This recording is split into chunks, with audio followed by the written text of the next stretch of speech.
Good day mga bro, ito pala yung bago nating product sa visor natin.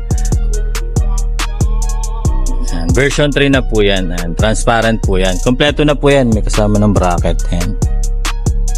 Plug and play lang po yan. Ito po yan pagka nakakabit. Pagka hindi pa po nakakabit yan,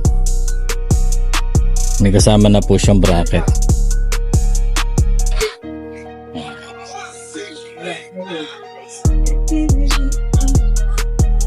Bakal po yung bracket niya. Yan. Tapos sa ito pa po ibang version, kahit anong design po sa visor, kung may papagawa po kayo, pwede natin gawin. Yan. Kakatapos lang po ng molde niyan. Yan.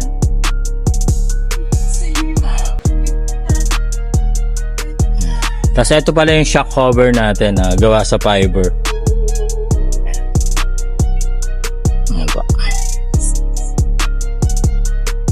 Pag naka-install po, ito po siya. Ito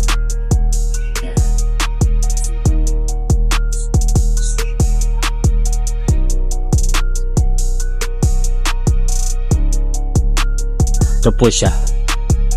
Yan. Gawa po ito sa fiber. Plug and play lang po yan.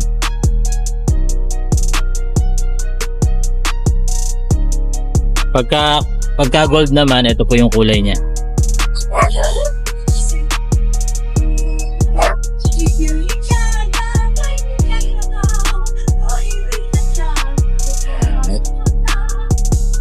Yung visor natin pasok po sa headlight na stock, saka yung may mask.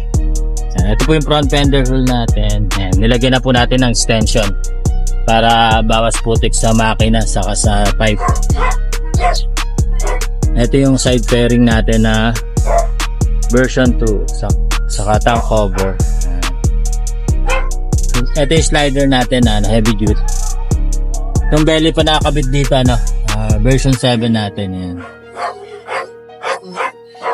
Tapos chassis cover. Ito po yung engine extension para walang butas yung makina. Gawa din sa fiber yan. Tapos may footrest cover. Gawa din sa fiber siya. Mukha lang siyang bakal. Tapos ito yung tire hugger natin na version 2.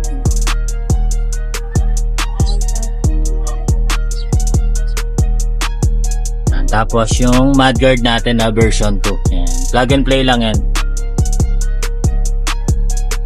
Adjustable din yan. Saka yung plate holder natin. Yung plate holder natin, yan, wala siyang uwang sa ilalim. Yan, gawa din sa fiber. Yan. Ito yung tail air scoop natin. Yan.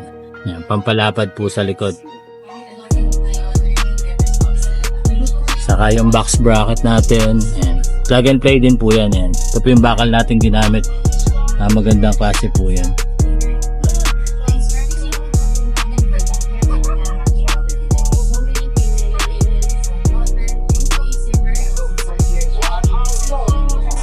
Yan. Saka yung upuan po natin. Yan. Plug and play din po yan. Yan. Magandang klase po yung tela nito. May stopper na rin saka sandalan. Yan.